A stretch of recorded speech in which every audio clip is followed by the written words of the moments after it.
Hai, namaku Elis dan aku berumur 16 tahun. Pernahkah kamu takut bahwa ada sebuah kamera tersembunyi di kamarmu yang bisa dilihat oleh orang lain? Bagaimana perasaanmu jika itu benar? Aku ada di situasi yang serupa. Tonton videonya sampai akhir dan kamu akan temukan bagaimana kamera tersembunyi membuatku merasa aneh. 6 bulan lalu aku bertemu pacarku, Tom. Aku langsung menyukainya dari spontanitas dan rasa petualangannya. Dia sangat hebat dalam memberi kejutan. Suatu kali dia mengatur sebuah makan malam di atap untuk kami. Dan di lain waktu dia memanjat ke jendelaku di tengah malam untuk menyemangatiku di masa sulit. Ya, hampir memanjat. Tapi walaupun kenyataannya kita sudah bersama cukup lama, aku masih belum memutuskan untuk berhubungan intim dengannya. Tapi dia tidak memaksa. Aku memiliki waktu menyenangkan dengannya, tapi sayangnya itu di masa lalu. Semua berawal dengan sebuah hadiah yang terlihat tidak membahayakan. Faktanya adalah aku suka binatang, dan hobiku adalah melihatnya dan mengambil gambar akan perilaku natural mereka. Aku bermimpi untuk mengumpulkan sebuah koleksi rekaman dokumenter, tapi aku bahkan tidak bisa mengambil gambar binatang tanpa menakutinya. Dan tahu tentang mimpiku, Tom memberikanku kejutan. Suatu hari dia mengajakku ke Tanggul, memberiku coklat panas dan sangat baik padaku. Aku senang dan bertanya kenapa dia sangat memanjakanku. Dia berkata tidak ada alasan, dan lalu menambahkan bahwa dia punya sesuatu yang lain untukku. Dia memberikanku sebuah box indah. Ketika aku membukanya, aku melihat sebuah kamera pengintai kecil. Itu adalah model yang cukup mahal dan berkualitas tinggi. Pernahkah kamu diberikan hadiah yang kamu inginkan, tapi tidak berani untuk memintanya? Tom berkata bahwa dengan benda kecil ini, aku bisa merekam binatang tanpa menakuti mereka dan memperbolehkan mereka bertingkah natural. Aku sangat tersentuh. Aku memeluk Tom dan berterima kasih akan hadiahnya. Sore itu aku pergi ke toko hewan dan membeli kameleon untuk memulai observasiku. Aku menginstal kameranya, menyambungkan itu ke teleponku, dan memberikan link broadcast-nya ke Tom, supaya dia bisa mengecek bagaimana kameranya. Aku sangat terdorong untuk mengambil langkah pertama menuju mimpiku. Aku bisa duduk di depan telepon berjam-jam, melihat tayangan dari kamera, dan mencatat tentang hidup hewan baruku. Aku sangat tenggelam di dalamnya sampai Tom kesusahan mengajakku untuk keluar rumah. Dia lagi-lagi mengatur kencan tidak biasa. Dia menyewa skuter, dan kita pergi melihat rumah sakit yang terbengkalai di pinggiran kota kami. Tom berkata bahwa banyak orang yang melihat beberapa siluet dan simbol mengerikan tertulis dengan darah di dinding. Aku tidak begitu mempercayainya, tapi aku senang menghabiskan waktu dengannya. Kita segera sampai dan aku masih terperangah akan penampakan bangunannya. Tom menggenggam tanganku dan mengajakku ke dalam. Tapi ketika kita masuk ke dalam rumah sakit dan berjalan mengitarinya, kita menyadari bahwa itu sama sekali tidak menakutkan, tapi lebih misterius dan bahkan romantis. Kita menghabiskan malam di sana, membicarakan tentang hal privat, dan hanya berpelukan.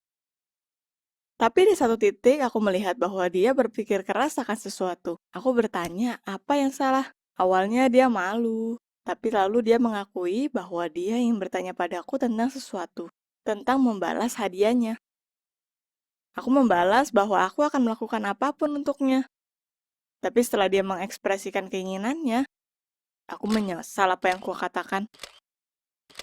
Dia memintaku untuk mengambil foto seksual untuknya. Dia menjelaskan bahwa dia merindukanku ketika kita tidak bersama, dan itu akan menyenangkan untuknya untuk memiliki beberapa foto. Aku tidak bisa menolaknya, tapi aku sangat ragu apa aku bisa melakukannya.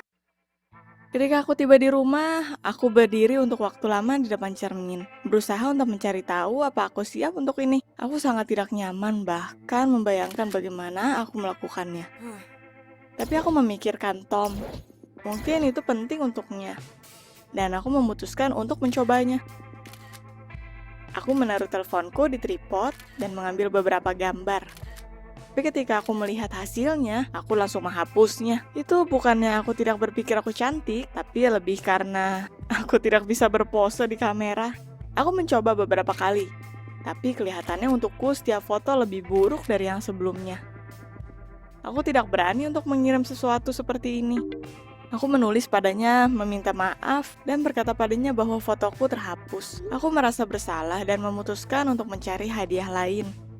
Tapi setelah menghabiskan seharian mencari di internet, untuk sesuatu yang tidak biasa yang dia akan suka, aku tidak menemukan apapun dan pergi tidur. Hanya ketika aku hampir tertidur, aku merasakan sakit di kakiku.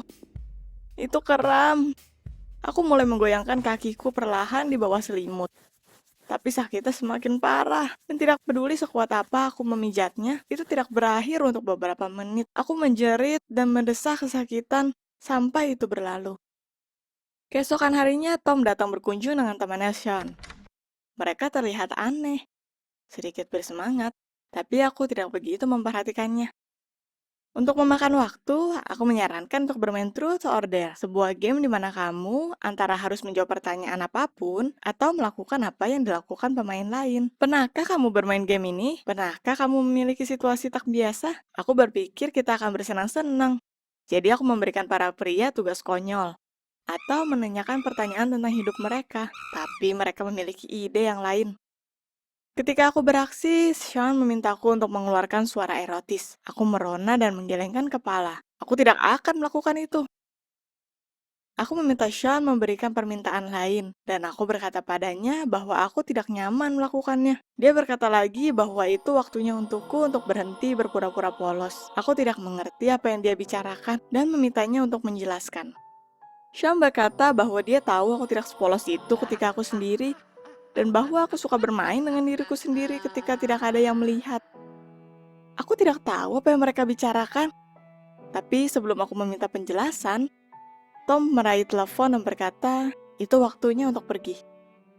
Aku ditinggalkan sendiri, merasa ada yang salah. Aku berusaha menyambungkan perkataan Sean di pikiranku. Aku tidak tahu kenapa dia mengatakannya, itu terdengar terlalu aneh.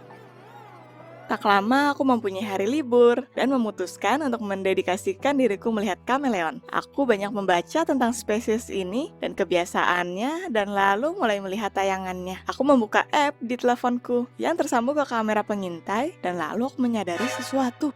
Di sudut layar, di daftar penonton tayangan, ada nomor 3. Ini berarti ada 2 orang lain lagi yang melihat kamera selain aku. Itu ketika aku sadar. Sepertinya kameranya selalu menyala dan Tom dan Sean melihatku melalui itu. Mereka menganggap keramku. Ya Tuhan, aku sangat jijik. Walaupun aku tidak melakukan apapun yang tidak pantas, itu sangat tidak menyenangkan bahwa aku melakukan semua pekerjaanku, tidur, berganti pakaian, di depan para pria. Aku merasa lebih terluka akan Tom. Aku berpikir dia mencintaiku. Dan aku tidak pernah mengharapkan bahwa dia tidak hanya memata-mataiku, tapi juga menunjukkannya pada temannya. Ini membuatku sangat marah, dan aku memutuskan untuk memberi mereka pelajaran. Aku mengundang mereka untuk berkunjung tanpa memberitahu mereka. Sebelum itu, aku memberikan link broadcast dari kamera ke semua teman sekelas dan teman-temanku.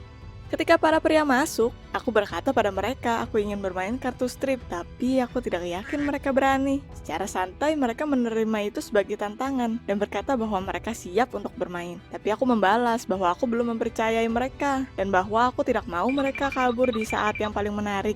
Untuk membuktikan keberanian mereka mulai melepaskan pakaian mereka. Aku terkejut bahwa rencananya berjalan dan mereka sangat mudah dimanipulasi. Para pria berpakaian, mereka semangat dan siap untuk bermain. Tapi aku menenangkan mereka dengan memberitahukan bahwa aku berubah pikiran tentang bermain. Dan aku melihat semua yang aku ingin lihat. Mereka jelas sedih, tapi mereka tidak berdebat. Sebelum mereka pergi, aku berbisik pada Tom bahwa aku siap untuk mengambil foto yang dia minta dan akan mengirimnya saat dia tiba di rumah. Bukannya foto-fotoku, aku mengirimnya rekaman dari kamera, di mana dia dan temannya menelanjangkan diri di depanku. Juga screenshotnya yang menunjukkan bahwa tayangan tersebut ditonton sekitar 30 orang. Tom marah dan mulai meminta penjelasan. Tapi aku berkata padanya apa adanya. Itu adalah pembalasan akan kenyataan bahwa dia dan temannya memata-mataiku tanpa sepengetahuanku. Dia berusaha membela dirinya, tapi aku berkata padanya itu berakhir dan memasukkan dia dalam blacklist. Aku menyembunyikan kameranya, jadi aku tidak akan masuk ke situasi seperti ini lagi. Tapi aku melanjutkan untuk menggunakannya untuk observasiku. Aku tidak tergesa untuk membangun hubungan baru. Aku menyadari bahwa jika seseorang lucu, itu tidak berarti kamu tidak bisa mengharapkan hal yang jahat darinya. Jika kamu menyukai ceritaku, like dan subscribe ke channel ini. Kamu juga bisa menekan tombol loncengnya, dan lalu kamu akan jadi yang pertama melihat cerita baru di channel kami. Kuharapkan semua yang terbaik. Semoga orang di sekelilingmu tidak akan pernah mengkhianatimu. Hai, aku Karina dan aku berumur 13 tahun. Pernahkah kamu berpikir bahwa kamu mempunyai hidup yang berat? Bahwa kamu tidak berhak atas cobaan dan gangguan, bahwa kamu menghadapi hal yang terlalu banyak saat ini? Aku tahu itu. Tonton videonya sampai akhir dan temukan bagaimana aku harus berpura-pura bisu untuk selamat. Aku tumbuh di lingkungan buruk, bagian kami tidak disubsidi. Pemerintah mengambil uang untuk mereka sendiri, dan orang biasa hidup sedikit lebih buruk daripada orang miskin. Contohnya, keluargaku didukung oleh sedekah. Aku tahu sejak berumur 3 tahun, apa rasanya berjalan dengan tangan yang terulur. Bahkan sebagai seorang anak, aku diberikan cerita. Aku diajarkan menjadi bisu untuk menarik rasa kasihan. Biasanya itu berfungsi. Awalnya aku malu untuk berpura-pura. Tapi lalu aku terbiasa. Suatu hari seorang pria di jalan menyadarinya. Dia berusaha untuk berkomunikasi denganku melalui bahasa tubuh. Aku tidak mengerti apa yang dia inginkan dariku. Apa dia sakit? Tapi aku tidak bisa meninggalkan tempat kerjaku. Akhirnya dia hanya menulis pesan dan pergi. Aku membacanya di malam hari. Hai, namaku adalah Hugh. Saudaraku adalah aktivis untuk hak orang miskin. Apa kamu ingin aku memperkenalkanmu padanya? Akankah kamu berbicara dengan seseorang yang mengizinkanmu untuk keluar dari masalah? Terlalu banyak orang brengsek di dunia ini yang bisa dipercaya. Aku tahu itu. Di sisi lainnya, terkadang kamu ingin mempercayai yang terbaik, bukan? Aku melempar kertas itu dan berusaha untuk tidak memikirkannya lagi. Suatu ketika ada jurnalis datang ke lingkungan kami. Ibuku berharap bahwa mereka akan membantu kami keluar dari lubang ini dan memberikan wawancara besar. Dan lalu episode dengan kami dipotong begitu saja dan mereka membuatnya terlihat seakan tidak ada pengemis di kota kami. Oleh karena itu, aku tidak mempercayai aktivis.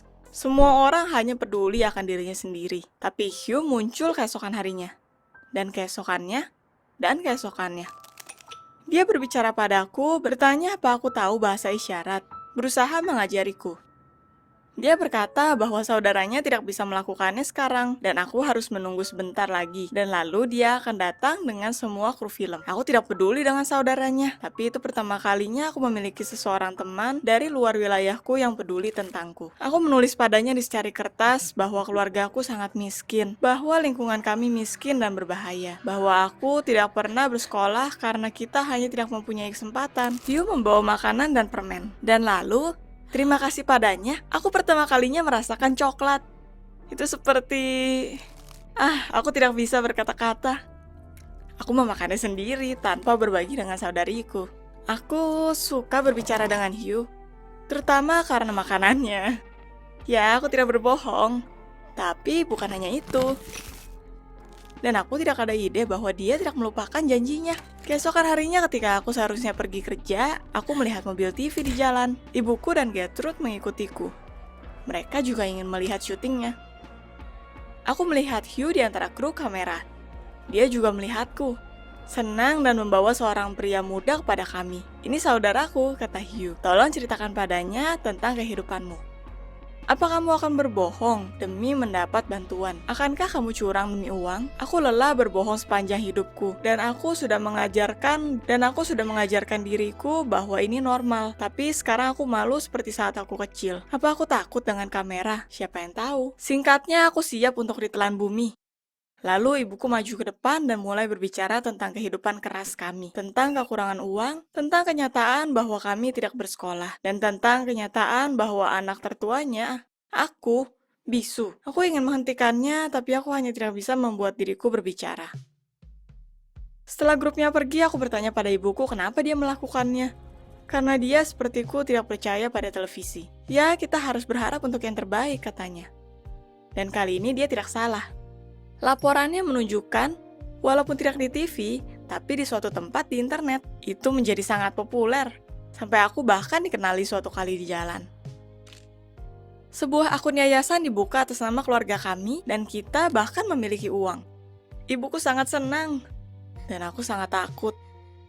Aku bahkan merasa lebih malu dari saat aku mengumpulkan sedekah saat kecil.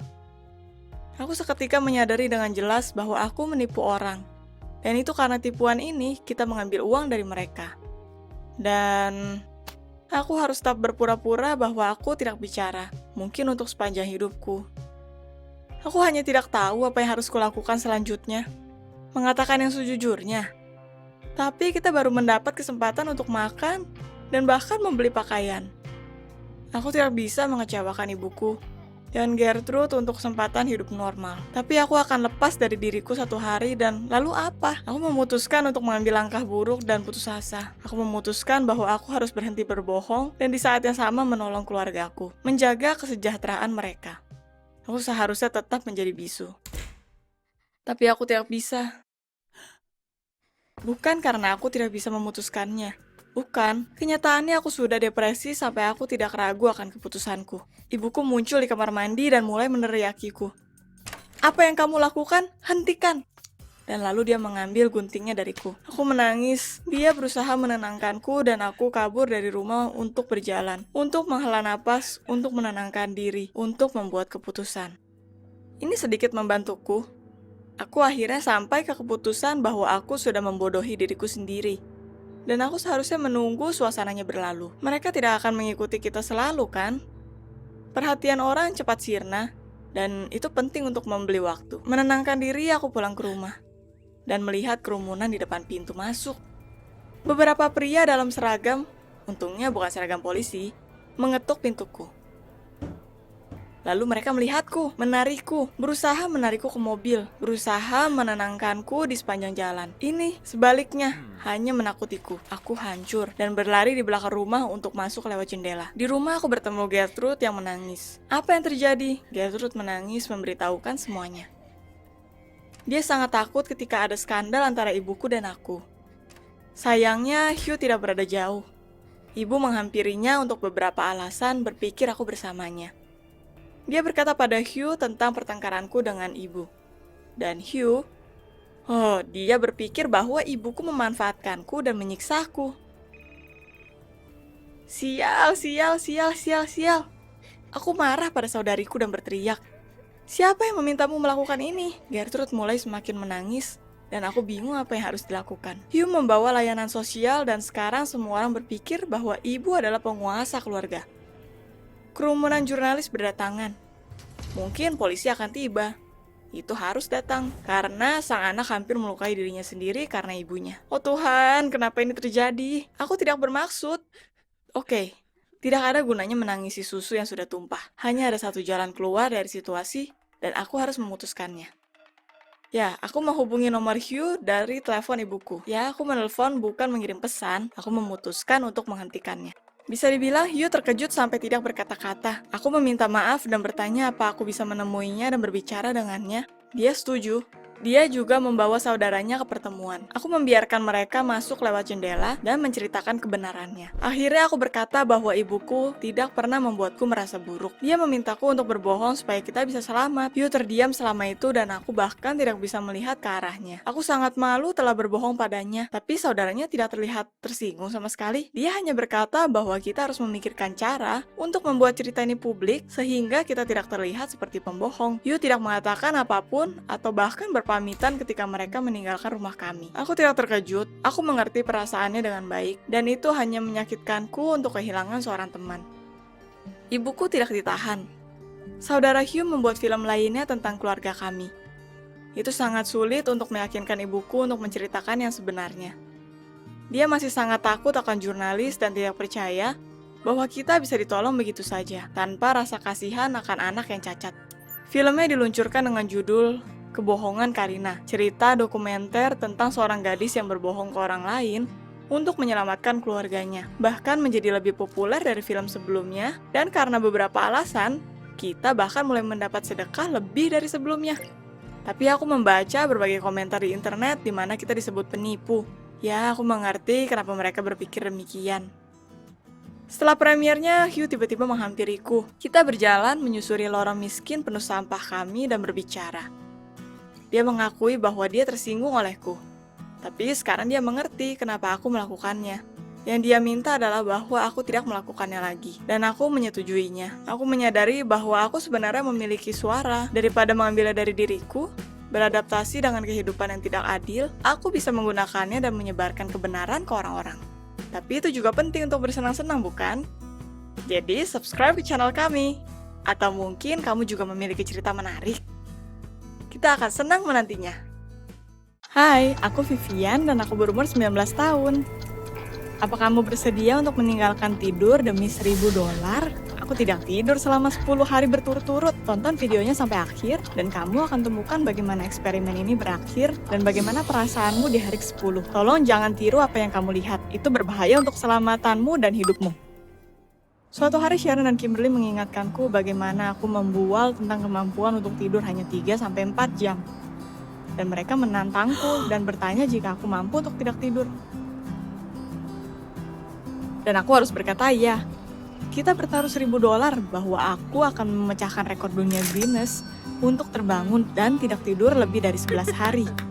Aku sangat membutuhkan uang dan aku setuju. Selama ini aku harus tinggal di apartemenku dan menyiarkan video di sosial media.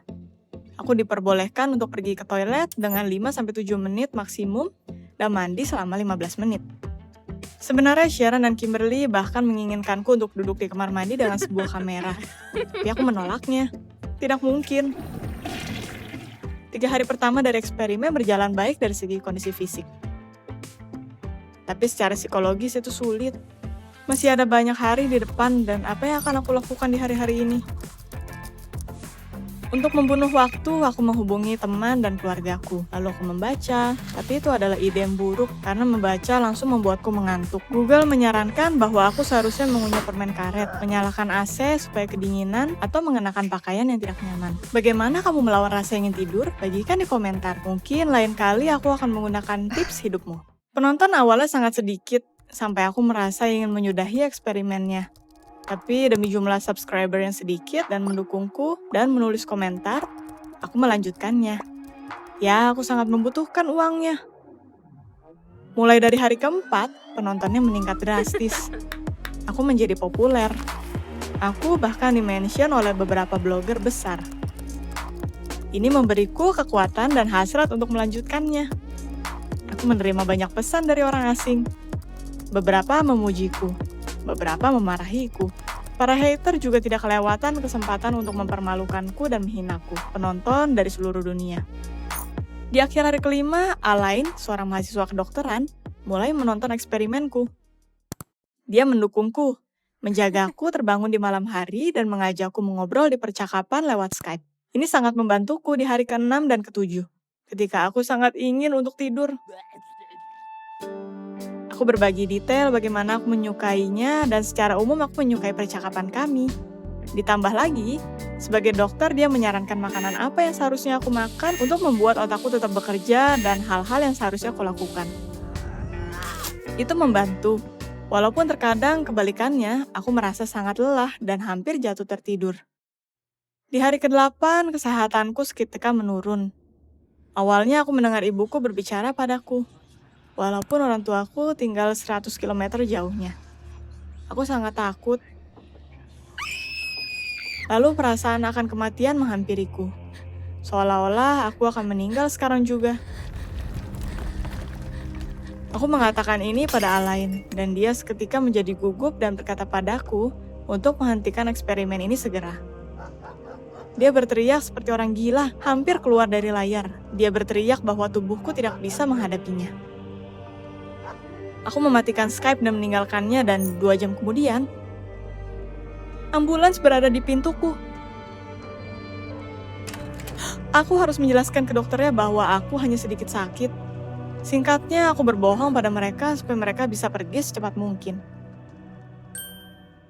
Setelah itu, aku menghubungi teman-temanku dan mereka memberitahuku bahwa Alain ingin menyemangatiku dan mengirimiku makanan lezat. Dan orang bodoh ini tidak menyadari apapun memberikan alamatnya. Dan si brengsek ini menghubungi ambulans. Aku marah, menuduhnya tidak menjadi dokter yang sesungguhnya, dan berkata padanya bahwa dia tidak mengerti apapun tentang itu, dan karenanya tidak mempunyai hak untuk memberitahu apa yang harus kulakukan. Karena ini Alain berkata bahwa dia sebenarnya tergabung dalam neurofisiologi, dan menulis beberapa tulisan tentang pengaruh tidur dan ketidakhadiran itu di tubuhku. Dia juga mengakui bahwa dia secara khusus memintaku melakukan beberapa hal untuk melihat reaksiku. Sepertinya aku adalah kelinci percobaan. Aku tidak mendaftar untuk menjadi seekor tikus lab untuk ilmu pengetahuan. Dan kamu baru mengakuinya, aku berteriak. Lalu ada beberapa ucapan seperti, aku malu, aku ingin memperbaiki semuanya. Aku minta maaf. Hentikan eksperimennya. Setelah ini aku menutup telepon dan memblokir semua akunnya. Pernahkah kamu ingin menendang pintu, menghancurkan piring dan furniture karena kemarahan? Bagaimana kamu menghentikan dirimu? Satu-satunya hal yang menghentikanku adalah bahwa itu apartemen sewaan dan tidak ada yang bisa dihancurkan di sini. Aku memutuskan untuk mengekspresikan kesakitan akan pengkhianatan ke penontonku, tapi aku tidak bisa melakukannya.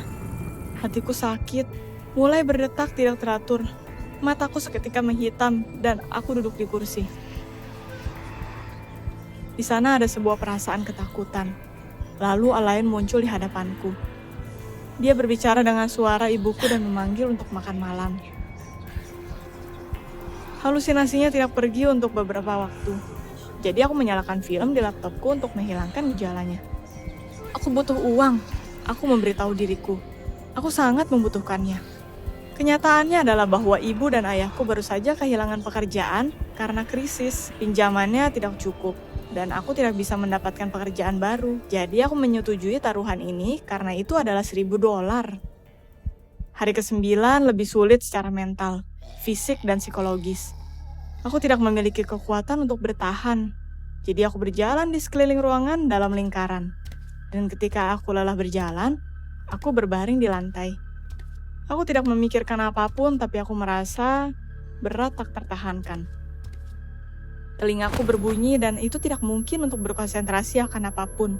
Aku hampir menyerah dan pergi tidur, tapi aku takut karena otakku berhenti mengirimkan sinyal waktunya tidur. Ada semacam kegagalan fungsi. Aku tadinya akan menghubungi ambulans sendiri, tapi bahwa itu terlalu banyak untuk dipikirkan dan dianalisa. Hari ke-10 adalah hari terakhir dari eksperimen. Sisi kananku, hati, dan kepalaku sangat sakit. Cahaya membuat mataku sakit. Aku ingin memanjat dinding. Tangan, kaki, dan kepalaku bergetar dan halusinasiku semakin buruk. Satu titik sepertinya ada perampok yang masuk ke apartemenku dan aku mulai berteriak liar. Lalu aku tidak mengingat apapun. Kegelapan total. Aku terbangun di rumah sakit dan diinfus dan mengejutkannya dalam kondisi prima. Sharon dan Kimberly ada di sana. Mereka berkata padaku bahwa mereka datang berlari seketika aku merasa sakit. Tapi Alain mendahului mereka. Dia menyuntikku dengan sesuatu yang membuatku langsung tertidur. Teman-temanku menghubungi polisi dan dia diangkut ke kantor polisi karena menyediakan layanan medis tanpa izin. Aku merasa sedih akan Alain. Dia menderita dan sangat ingin membantu. Sesaat setelah aku dibebaskan, aku pergi ke kantor polisi untuk menulis pernyataan bahwa aku tidak memiliki keluhan terhadapnya. Tapi ternyata itu tidak semudah itu. Aku harus memberitahu polisi tentang eksperimennya, taruhan dengan temanku sebesar $1.000, saran Alain untuk menghentikan semuanya, dan aku yang mengacukannya. Bahkan Sharon dan Kimberly diinterogasi, dan mereka sudah menyesali bahwa mereka mengacaukan semuanya dan tidak menghentikan taruhan bodoh itu. Setelah menonton streaming terakhirku, polisi yakin bahwa hidupku ada dalam bahaya dan Alain melakukan kejahatan untuk menyelamatkanku.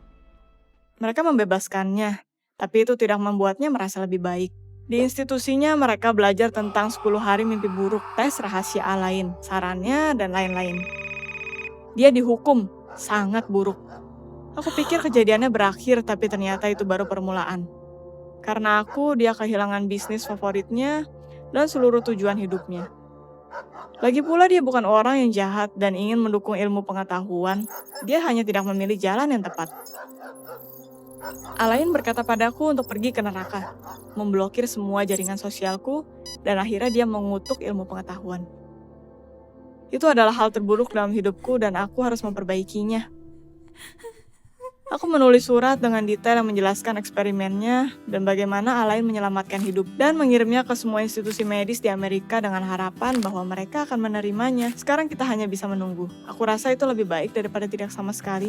Aku memohon Alain untuk menemuiku. Awalnya aku meminta pengampunannya untuk semua horor itu, dan dia juga tulus meminta maaf. Dan lalu aku memberitahunya tentang surat ke beberapa institusi medis. Alain terkejut dan sangat senang bahwa ada jalan keluar dari situasi ini. Dia berjanji padaku untuk tidak bereksperimen dengan orang lagi. Ceritanya tidak berakhir di sana. Situasi dengan orang tuaku semakin buruk dan aku meminta subscriberku untuk menolongku mencarikan pekerjaan. Dan aku menemukannya. Walaupun itu sementara, ini adalah uang yang sangat dibutuhkan keluargaku sekarang. Sharon dan Kimberly memberiku $1.000 itu dan meminta maaf lagi. Jika kamu menyukai ceritanya, tunjukkan dengan cara like videonya. Aku akan sangat senang. Cek channel ini lebih sering. Kita rutin meluncurkan cerita baru untukmu. Subscribe dan tekan tombol loncengnya, jadi kamu pasti tidak akan melewatkan episode berikutnya. Aku harap kamu tidur dengan baik dan memiliki kebahagiaan. Hai, namaku Alana. Aku berumur 16 tahun. Apa yang kamu banggakan dari penampilanmu? Aku bangga akan rambut indahku. Itu akan menjadi sebuah tragedi untukku jika kehilangannya. Tapi itu terjadi. Tonton cerita ini sampai akhir dan kamu akan pelajari bagaimana aku kehilangan rambutku tapi mendapatkan yang indah. Aku memiliki seorang saudari, Hannah, yang berumur 15 tahun. Tapi beberapa orang tahu tentang ini karena itu memalukan memiliki saudari seperti ini. Dia tidak menganggap itu penting untuk terlihat sedikit lebih manis. Dia tidak pernah pergi ke pesta di hidupnya. Tentu saja dia tidak pernah memiliki pacar. Tapi dia pintar. Benar-benar seorang kutu buku. Jadi aku mencoba untuk tidak berbicara dengannya di publik dan secara umum bertingkah seakan dia tidak ada. Apa dia akan mengerti kebahagiaanku? Aku mendaftar untuk kontes kecantikan Miss 16 dan aku diterima. Ini adalah kesempatan dalam hidupku. Teman-temanku membantuku menyiapkannya. Kita menyiapkan kostum keren dan sebuah acara luar biasa. Seluruh keluarga datang untuk mendukungku, termasuk Hannah. Sepertinya lebih banyak orang yang melihat kostum aneh Hannah daripada ke panggung. Jika seseorang menyadari bahwa orang-orangan sawah ini adalah saudariku, aku akan kehilangan harga diri. Dan di sini adalah finalnya. Aku dan gadis lainnya. Itu jelas untukku. Tapi juri memutuskan kita butuh untuk menyelesaikan tugas lain. Oh Tuhan, bukan ini. Kuis ilmu pengetahuan. Sepertinya aku masuk ke kontes Miss Kutu Buku. Aku tahu aku ada dalam masalah. Hannah jelas mengetahuinya. Aku melihatnya dengan putus asa. Hannah mengirimiku beberapa tanda. Aku berusaha untuk menebaknya. Itu tidak berujung baik. Dan karena kuis bodoh ini, aku kalah dalam kontesnya. Pernahkah kamu memiliki sebuah misi penting yang berantakan karena hal kecil yang bodoh? Tulis di komentar bagaimana itu terjadi. Dunia di sekelilingku seketika berubah abu-abu dan gelap. Tidak ada yang memuaskanku. Hannah bergumam sesuatu. Seperti seorang nenek tua, dia berkata, kompetisi modern bukan hanya tentang kecantikan, tapi juga tentang sebuah kepribadian yang harmonis. Aku bertanya sesopan mungkin supaya dia segera pergi. Itu baik bahwa di sana ada teman sejati di dunia yang datang, menenangkan, berkata padaku betapa buruknya lawanku. Itu apa yang aku mengerti, sebuah dukungan nyata. Aku merasa kembali ke kehidupan. Aku bahkan memiliki kekuatan untuk mencari kompetisi di mana aku bisa dihargai. Tapi ternyata banyak orang aneh ada di sana juga. Babak pertama bukanlah sebuah foto atau bahkan sebuah video bakat, tapi sebuah tulisan tentang topik kecantikan luar bahkan lebih berharga ketika itu ditutupi oleh kecantikan hati. Kalimat ini diciptakan oleh Shakespeare. Aku mencarinya, orang jelek, tua, dan berjanggut. Jelas dia tidak mengerti apapun tentang kecantikan. Aku menghabiskan 2 hari tanpa tidur atau istirahat, bekerja untuk tulisanku. Aku bahkan menulis baris pertama. Tapi itu tidak berlanjut lagi. Seketika di sana ada ketukan di pintu. Hannah membawakanku sebuah cangkir coklat panas. Aku sangat lelah akan tulisan bodoh ini, dan aku mengeluh pada Hannah.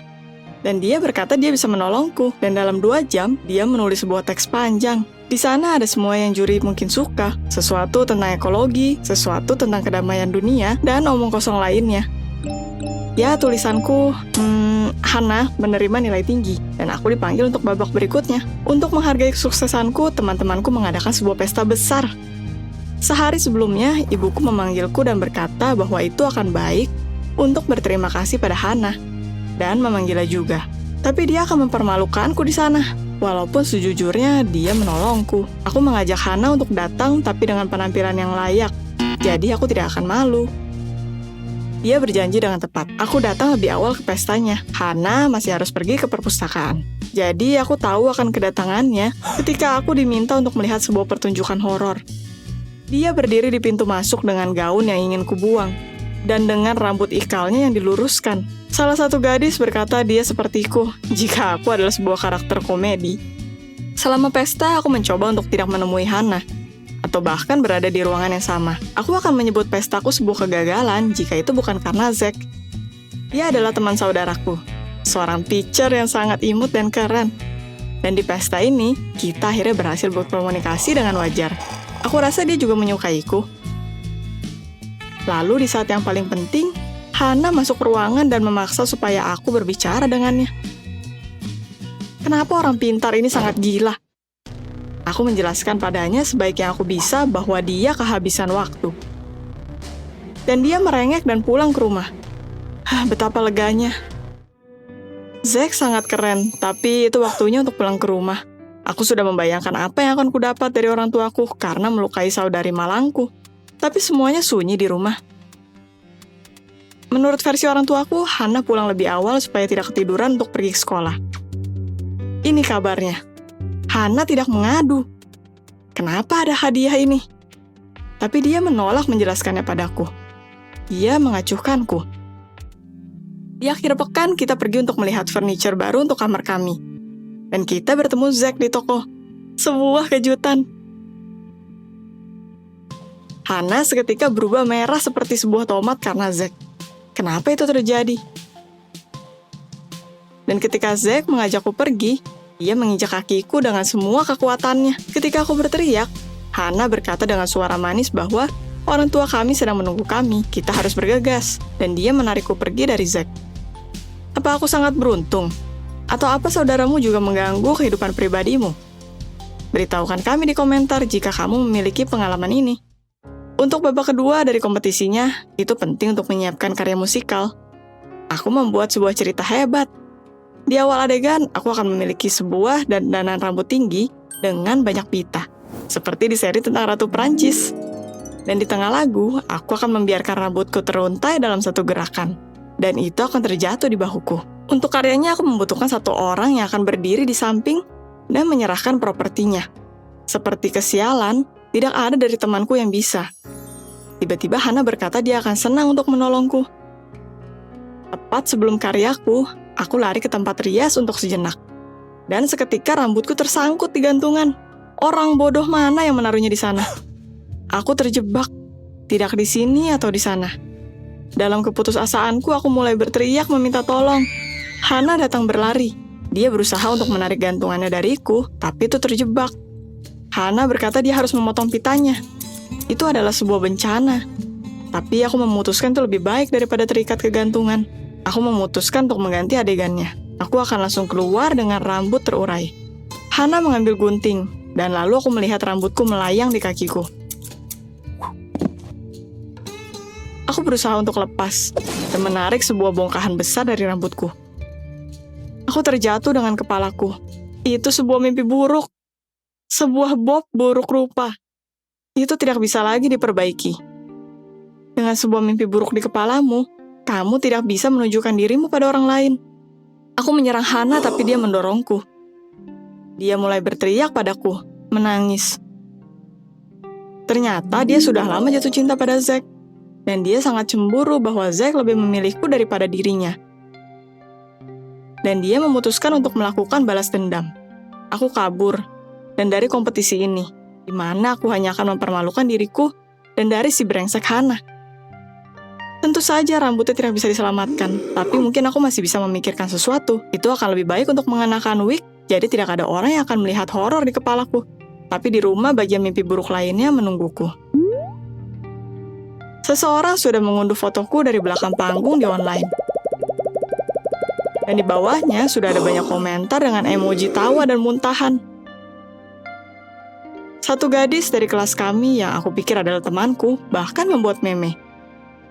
Fotomu sebelum dan sesudah berjalan di tong sampah. Di sana ada candaan di DM-ku. Seperti apakah aku bekerja sebagai orang-orangan sawah dan apakah aku memotong rambut dengan pemotong rumput. Haha. Aku memutuskan untuk tidak meninggalkan rumah sampai rambutku tumbuh kembali. Aku duduk di sana dan membenci diriku. Semua orang mentertawakanku dan membuliku, seperti yang mereka lakukan pada Hana. Tuhan, ternyata saudariku mengalami ini setiap hari. Hana yang malang. Betapa kuatnya dirinya sampai dia tidak hancur. Aku menangis karena aku ada di antara pembuli saudaraku. Aku berlari ke Hana dan memohon padanya untuk memaafkanku. Dia meminta maaf akan perbuatan bodohnya, tapi aku berterima kasih padanya. Sampai aku kehilangan rambutku, baru aku mengerti apa yang dirasakan saudariku. Aku berjanji pada Hana bahwa aku akan membantunya menjadi cantik. Kita pergi belanja bersama dan aku membantunya memilih pakaian modern. Aku mengajarinya cara mengenakan makeup. Aku menunjukkan bahwa dia bisa menjadi cantik, tapi bukan dengan caraku. Hana senang, dan untuk pertama kalinya aku merasa aku melakukan sesuatu yang baik untuk seseorang yang dekat denganku. Dan itu sebaik memenangkan kontes kecantikan terbaik. Like jika kamu menyukai ceritaku. Subscribe ke channel ini. Di sana akan ada lebih banyak yang menarik. Aku harap kamu tidak mengalami bullying dari sisi manapun. Hai, namaku Charlize dan aku berumur 20 tahun. Pernahkah kamu bertemu pria impianmu dan jatuh cinta sepenuhnya dengannya sampai membuatmu gila? Tonton video ini sampai akhir dan kamu akan pelajari bahwa bahkan pria sempurna memiliki sebuah skeleton di lemarinya yang dia sembunyikan dengan hati-hati. Aku memiliki saudara, Jim, yang berumur 20 tahun. Dia saudara kembarku. Kita seperti dua kacang dalam satu kulit. Aku belajar bahasa dan mengajar bahasa Prancis ke anak-anak dengan gratis. Jadi aku juga bisa melatihnya. Aku suka Prancis dan aku bermimpi untuk pergi ke sana suatu hari dan bertemu pria impianku. Dia pasti tampan, kuat, dan dia bisa membelaku dan membawaku dengan tangannya. Jim bekerja di bidang edukasi. Dia adalah seorang programmer dan sekarang dia membuat app untuk pelajaran online. Dia meminta bantuanku. Dia butuh mencoba programnya. Jim menawariku sebuah kelas Perancis online untuk koleganya. Ketika aku melihat foto koleganya, aku menghitung hari sampai pelajarannya. Namanya Paul. Dia berumur 22 tahun.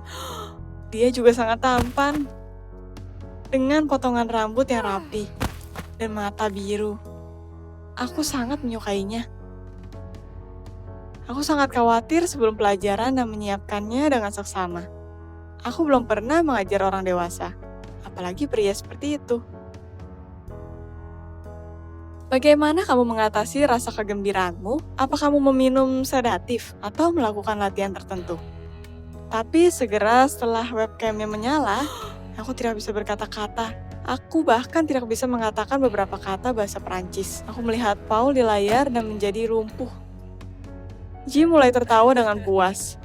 Aku meneriaki saudaraku karena menggangguku. Paul melihat histeriaku dan itu membuatku sangat tidak nyaman. Jadi aku mematikan laptopku dan pergi. Aku khawatir aku sudah mengacaukannya. Aku pasti terlihat bodoh di mata Paul. Aku ingin memperbaiki impresi ini. Dan ketika Jim berkata bahwa dia akan mengunjungi Paul untuk memperbaiki suara di program dan mereka membutuhkan laptopku, aku senang untuk berkata bahwa aku akan ikut dengannya. Untuk mengembalikan gambaranku di pandangan Paul, aku memutuskan untuk berpenampilan yang terbaik. Aku mengenakan dress ketat, hak tinggi, dan makeup. Aku terlihat seperti akan pergi ke pesta. Ketika Paul melihatku dengan penampilan ini, dia jelas terpukau. Dia bahkan lebih tersenyum menatapku. Sementara kita mengecek suaranya, aku duduk di antara saudaraku dan Paul. Untuk beberapa alasan, saudaraku marah padaku dan memintaku untuk tidak mengganggu ketika aku dengan jelas menatap Paul. Jim mulai mengejekku lagi, bahwa aku tidak bertingkah baik, bahwa aku hanyalah gangguan. Dia mengusikku lagi, dan aku kesal. mengambil laptopku dan keluar dari apartemen Paul. Aku berdiri di sana dan menangis dengan penolakan. Dan tiba-tiba Paul datang di belakangku, menaruh tangannya di bahuku dan memintaku untuk kembali. Aku berkata bahwa aku cukup menghadapi penyerangan saudaraku, dan aku akan pulang ke rumah. Jadi Paul pergi denganku dan mengantarku pulang. Kita mengobrol di perjalanan. Paul sangat baik, berusaha untuk menghiburku dan bahkan menetapkan hari untuk membalas kenegatifan hari ini. Aku dengan senang setuju. Aku tidak mempercayai keberuntunganku. Jadi Paul dan aku mulai berkencan. Kita pergi ke kafe dan dia berkata dia menyukaiku dan memintaku menjadi pacarnya. Aku sudah memimpikan ini sejak awal. Tapi itu tidak seindah yang aku bayangkan. Kita berpacaran selama 3 bulan, mengunjungi teman. Paul sopan dan tampan. Tapi kita tidak pernah berciuman. Kita hanya berjalan dan bergandengan. Aku berusaha memberikan petunjuk bahwa aku menginginkan sesuatu yang lebih. Tapi Paul menghindari percakapan ini dan itu terlihat aneh. Apa dia sangat malu? Dan dia selalu berbicara dengan saudaraku tentang sesuatu. Itu menggangguku bahwa Paul menghabiskan lebih banyak waktu dengan Jim daripada denganku. Dan satu hari, kita pergi untuk mengunjungi Paul untuk menonton film dan memakan pizza. Dia dan saudaraku seperti biasa, mulai berbicara rahasia tentang sesuatu. Aku berkata aku lelah dan ingin pulang. Aku tidak butuh seseorang mengantarku pulang. Aku akan memesan taksi. Aku pergi ke pintu keluar dan para pria tinggal untuk menonton komedi. Tapi aku tidak pergi kemanapun. Aku membanting pintu dan bersembunyi di lemari penyimpanan di kamar mandi. Aku ingin melihat Paul. Setelah sementara waktu, aku mendengar saudaraku pergi juga. Aku sangat berharap untuk menemukan rahasia Paul, dan aku tertarik melihatnya telanjang. Kurang dari 1 jam setelah Jim pergi, Paul masuk ke kamar mandi, dan itu luar biasa. Dan dia mulai melepaskan pakaiannya. Tubuhnya sempurna. Pernahkah kamu diam-diam memata-matai seseorang? Paul mengisi bak mandi dengan air panas, mengisinya dengan busa, dan berbaring di dalamnya. Aku tetap mengawasinya dari lemari. Setelah mandi, dia berdiri di depan cermin dan mulai melihat dirinya. Mempertontonkan tubuhnya. Menyentuh dirinya. Aku terpukau. Aku tidak bisa melepaskan pandanganku darinya. Tapi lalu rahangku terjatuh. Paul mengambil pakaian dalam perempuan dari laci dan mengenakannya. Dari mana dia mendapatkannya? Mungkin dia ingin mengerjaiku. Tapi lalu aku menyadari bahwa dia serius mengenakan celana dalam, bra, stocking, mengenakan makeup dan keluar dari toilet seperti ini. Aku terkejut dan aku tidak mengerti apa artinya ini. Aku memutuskan untuk pergi sebelum dia menyadariku dan berpikir tentang apa yang kulihat di rumah. Aku tidak mengharapkan bahwa Paul yang maskulin akan mengenakan pakaian wanita dan mengenakan makeup di mata dan bibir. Aku telah memikirkannya untuk waktu yang lama. Mungkin Paul menyukai permainan berdandan. Aku akan melakukan itu untuknya. Keesokan harinya, aku menelpon Paul dan berkata kita butuh bicara. Paul senang dengan ajakanku dan membalas bahwa dia juga ingin bicara denganku. Dia datang langsung ke rumahku. Aku mengakui bahwa aku tahu rahasianya dan aku mengerti. Itu aneh untuk membicarakannya, tapi itu masih harus dibicarakan. Aku berkata padanya bahwa aku tidak menyalahkannya untuk permainan peran ini, dan bahwa aku siap untuk kehidupan seks yang bervariasi, dan bahwa dia bebas berdandan dengan pakaian wanita di depanku.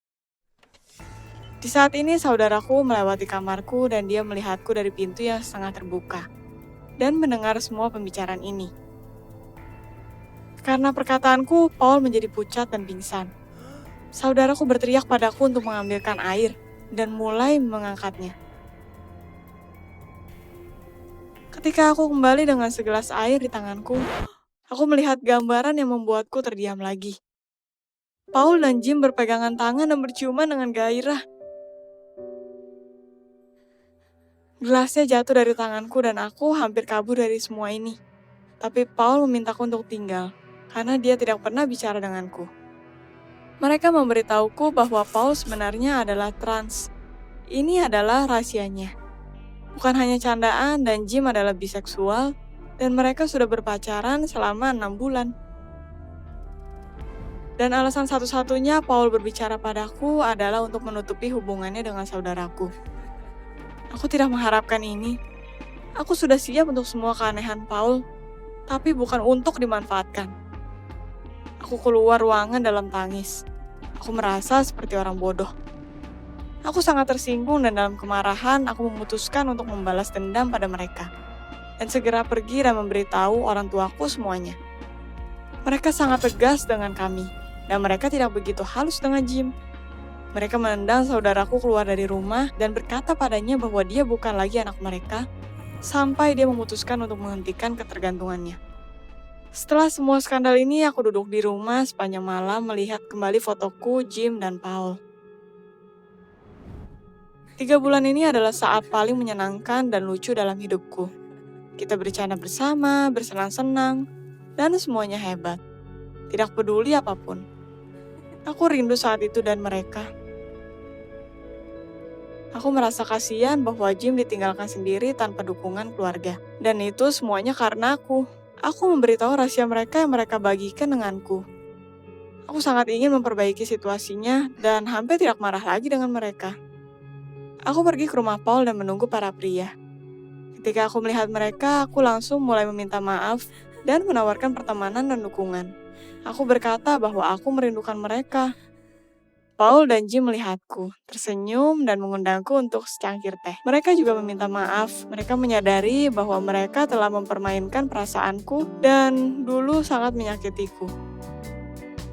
Aku mulai melihat Paul dan Jim lagi. Tapi sekarang mereka adalah sebuah pasangan dan aku teman dekat mereka. Aku pikir tidak ada yang terbebas dari kejutan ketika mereka mencari pasangan hidupnya, karena bahkan pria maco bisa menjadi pria yang rapuh. Jika kamu menyukai ceritaku, like dan subscribe channel ini. Semoga harimu baik dan biarkan orang terdekatmu jujur yang dulu.